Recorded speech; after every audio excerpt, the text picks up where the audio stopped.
Here's a gentleman here, this incredibly good-looking man here. Yes, there's another one at the back, but we'll have this fellow first. Tell us your name and where you're from. I'm Harsh. I just spoke before, so everybody knows me now. Probably you were not in the room at that time. Yes, you spoke on the previous panel. Yes. I'm just curious to understand from Shamal how Topspin works. Where I understood, it's like a big, it's equivalent to an app store, where it's a single place where any artist can go and monetize and make money and discover fans and things like that. Now, is it limited to a particular geography, or can anybody from a market like this, like Sri Lanka or India, can directly, who doesn't have a record label, who just does the production in his room or whatever, and can reach that fan and make money, like how the App Store model works? Just want to understand that. Yeah, it does work like that. So what we do is we provide a direct-to-fan tool set so that any artist can create their own destination site and can reach fans and connect with them, and most importantly, turn those fans into customers. And we don't have a destination site like a kind of an aggregated app store. What we do is we give the tools to the artist to create their own destination site and then publish offers into Facebook where their fans are, into YouTube where their fans are, really across the web. Yeah, so in terms of whether it's applicable globally, yes, it is. We have a famous jazz musician from India, Rudesh Mahantapa, who is using our system.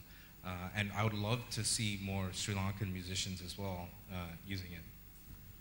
Very, very good. We would love to see lots more Sri Lankan creatives getting known around the world, because the world is now one's oyster. We have a question from a lady at the back there. Am I correct? We saw a lady tentatively putting up her hand. She's got the mic? Yes? No? Or is it a gentleman? Or is it a gentleman who's dressed like a lady? Where's the next question? We've got time for 2 more questions because everyone's getting very hungry for lunch. I have a question. Oh, there we are. Yeah. Sri Lankan music industry has a very big issue, which is pirated content being available all over the internet. In this sort of market, what do you see as the potential of making money or monetizing for the artist as well as maybe for operators? Do you have any insights on that?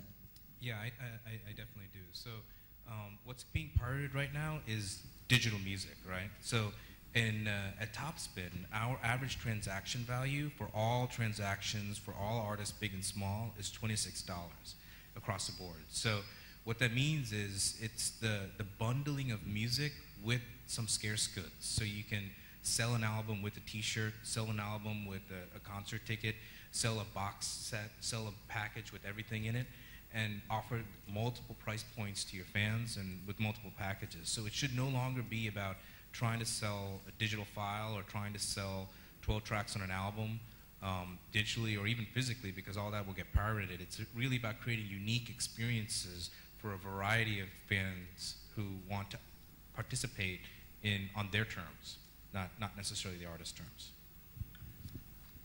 Okay, Madan, and we'll have time for one more question after Madan's comment, but we're going to also ask Sanjay about something specific. There's a very interesting and controversial concept called positive piracy being floated around, which is if your music is not good, no one will pirate it. Yeah. So if your music is good, then people will pirate it. So treat piracy as something good. In other words, make money out of live music, let people pirate it online. So think about it. Okay, we haven't had a single question from a woman in the audience. Now, I don't know, maybe it's something that we said or didn't say, but... there we are. Oh, fantastic. Oh, what a lovely looking...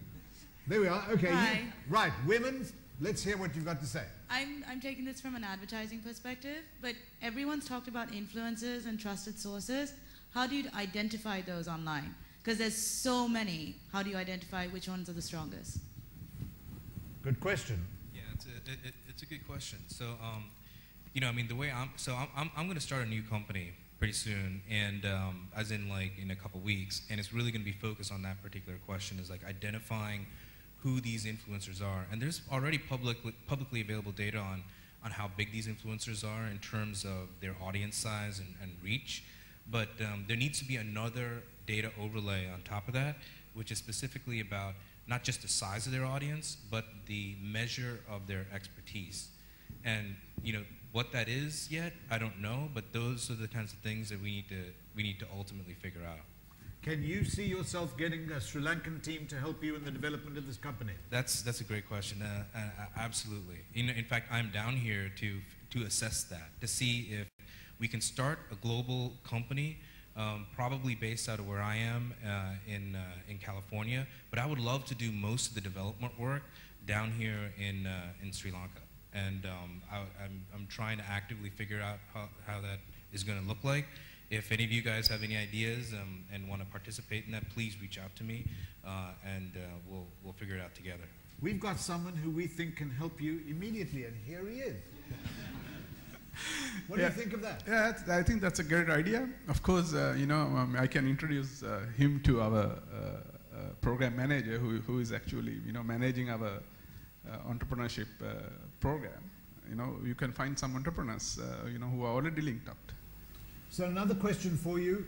Can we get a commitment from yourself and from ICTA that you'll make a focus on getting women to be developers and to develop something?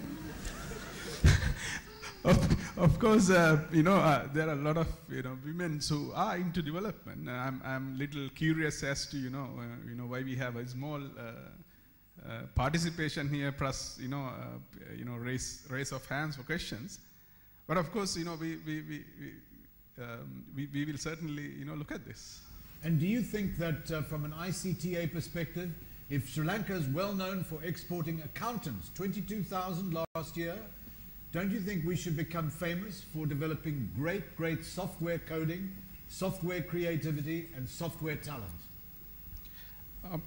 That's a good question. When you look at the, especially in the software industry, we are sort of competing with, our neighbor, India, where, they produce large number of, development communities.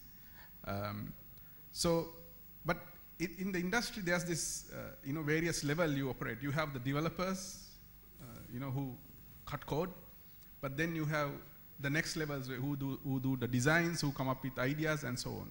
So I see a lot of potential for us in Sri Lanka at these levels, where you can come up with the designs and ideas, because when certain type of application, when they need large number of developers participated in it, we don't have the numbers to get into that type of development. But into very specific focused products, come up with great ideas and make a product out of it. Those things are the things I think we can focus. Well, when we meet here next year for 2013 South Asian Mobile Conference, let's see that we can really grow this area, because you know what? If Israel, a country smaller than Sri Lanka, can be the second place after Silicon Valley for developing patents, Sri Lanka should be up there with it.